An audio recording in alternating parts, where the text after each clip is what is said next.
Monsieur le maire, mes chers collègues, les sociétés privées qui assurent le service des fourrières pour le compte de la ville de Paris utilisent un grand nombre de véhicules vétustes, polluants et dont l'homologation est parfois contestée.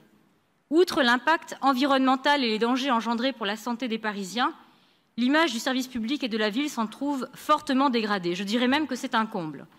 Depuis la mise en place de la zone à faible émission, ZFE, les Parisiens doivent respecter des normes de basse émission matérialisées par des vignettes critères. Les véhicules trop anciens ou polluants sont interdits de circulation. Il est donc incompréhensible pour les Parisiens de voir circuler les vieux véhicules des sociétés de fourrière sans vignette ou avec des vignettes critères 5, en principe interdits de circulation depuis 2017. Et je n'évoquerai même pas les Parisiens dont les voitures ont été enlevées par ces véhicules polluants, ne respectant pas les normes de la ZFE.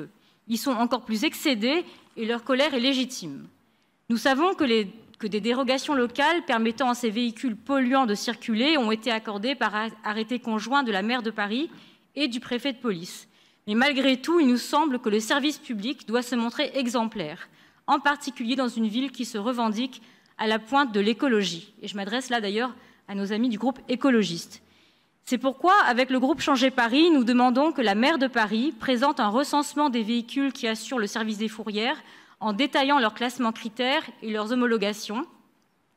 Nous demandons également que lors du renouvellement des contrats des fourrières parisiennes, la ville de Paris s'engage à exiger le strict respect des normes de la ZFE.